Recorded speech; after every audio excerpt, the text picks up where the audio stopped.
দেখেন আপনারা কক্সবাজার আছে হোটেলে তাদের ফুটেজ, হোটেলের ফুটেজ আপনি দেখি এবং ফেসবুকে ইউটিউবে সব জায়গায় দেওয়া আছে, আপনি ফুটেজ নিয়ে গেলেন। কটের যে বিষয়টা ছিল ফার্স্ট টাইম যে আমার বাসায় যে কটের বিষয়টা সে বলছিল, এটা তো সম্পূর্ণ একটা ভিত্তিহীন কথা। এখানে কটের কিছুই হয়নি।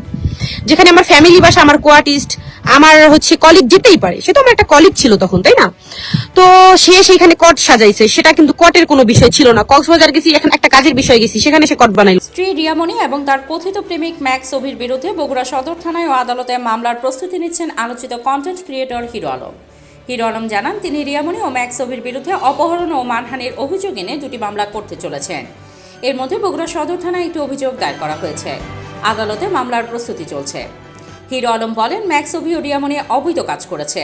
তারা মিথ্যা কথা বলে রিয়ামণিকে নিয়ে গেছে। আমি রিয়ামণিকে ডিভোর্স দেইনি।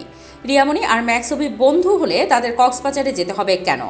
আমি চাই তাদের ডিএনএ পরীক্ষা করা হোক, শারীরিক সম্পর্ক হয়েছে কিনা তা দেখা হোক। বগুড়া সদর থানার ওসি হাসান বাসির বলেন, অভিযোগের বিষয়টি আমি শুনেছি। অভিযোগপত্র হাতে পেলে তদন্ত করে আইনগত ব্যবস্থা নেওয়া হবে। এর আগে গত মাসে ঘুমের ওষুধ খেয়ে আত্মহত্যার চেষ্টা করেছিলেন হিরো আলম। তখন তার তৃতীয় স্ত্রী রিয়ামণির সঙ্গে আবার সম্পর্ক স্বাভাবিক হয়ে যায়, কিন্তু মাস না পেরোতেই আবারও তাদের সম্পর্কে টানাপোড়েন সামনে এলো। হিরো আলম ফেসবুকে একাধিক পোস্ট দিয়ে অভিযোগ করেন, তার স্ত্রী প্রেমিক ম্যাক্স অভির সঙ্গে কক্সবাজারে একটি হোটেলে রাত কাটাচ্ছেন। এ নিয়ে সামাজিক যোগাযোগ মাধ্যমে শুরু হয় ব্যাপক আলোচনা। এরপর হিরো আলমকে তালাক দিয়েছেন বলে ঘোষণা দেন Riyamoni. Desk report, hard news.